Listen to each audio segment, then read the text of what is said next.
इस वर्ष अन्य वर्षों की अपेक्षा सरकारी गेहूं खरीद केंद्रों पर गेहूं की कम खरीदी की गई है, जिसका प्रमुख कारण ये बताया जा रहा है कि प्राइवेट कंपनियों के पास इस बार किसानों ने जाके अधिक से अधिक गेहूं जो है बेचा है, या यूं कहें कि प्राइवेट कंपनियों ने अधिक गेहूं खरीद लिया है, या यूं कहें कि बड़े बड़े जो मिल मालिक हैं इन्होंने किसानों से जो है ज़्यादा से ज़्यादा गेहूं खरीद लिया है। नमस्कार, मैं राहुल कठेरिया। इस टॉपिक पर मैं आपको संक्षिप्त जानकारी दूं, उससे पहले आप सभी से निवेदन कि हमारे यूट्यूब चैनल राहुल का अड्डा को सब्सक्राइब कर लीजिए, घंटी के बटन को दबाइए, ऑल पर क्लिक करिए, इसको अधिक से अधिक शेयर करिए। विनम्र निवेदन है कि भैया चैनल को सब्सक्राइब जरूर कर लेना। अब मैं आपको बताऊं कि ये गेहूं की जो इस बार सरकारी खरीद केंद्रों पर जो कम खरीदी हुई है, इसका प्रमुख कारण है कि बड़ी बड़ी कंपनियों ने, बड़ी बड़ी मिल मालिकों ने अपने एजेंटों के माध्यम से किसानों से डायरेक्ट संपर्क कर लिया। अब जब किसानों से डायरेक्ट संपर्क कर लिया तो और उन्होंने वहाँ से गेहूं खरीद लिया। अब आखिर प्राइवेट कंपनियों को या बड़ी बड़ी मिल मालिकों को ही किसानों ने क्यों गेहूं बेचा?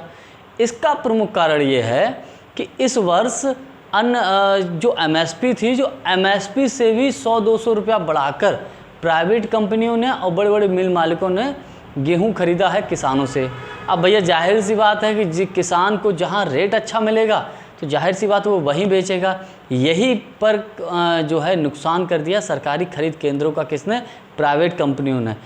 बड़ी सिंपल सी भाषा में समझिए कि प्राइवेट कंपनियों ने जो भी एमएसपी तय की गई थी सरकार की तरफ से, उस एमएसपी से 100-200 रुपये ज़्यादा बढ़ाकर दिया है किसानों को अपने एजेंटों के माध्यम से, जिसकी वजह से सारे किसानों ने, अधिकतर किसानों ने अपना जो है गेहूं प्राइवेट कंपनियों को बेच दिया।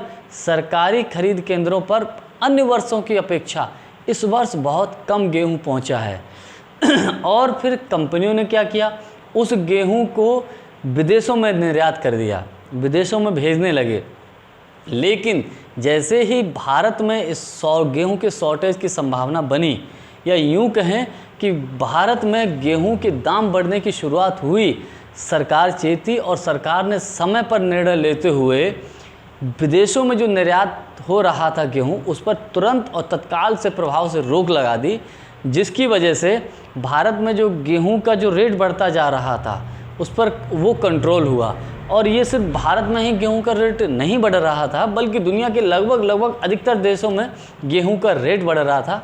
उसका एक प्रमुख कारण ये भी है कि रूस और यूक्रेन, ये भी गेहूं के बहुत बड़े उत्पादक देश हैं, लेकिन यूक्रेन में तो इस वक्त भयंकर युद्ध चल रहा है, तो यूक्रेन का जो गेहूं है वो तो विदेशों में पहुंच ही नहीं पा रहा है।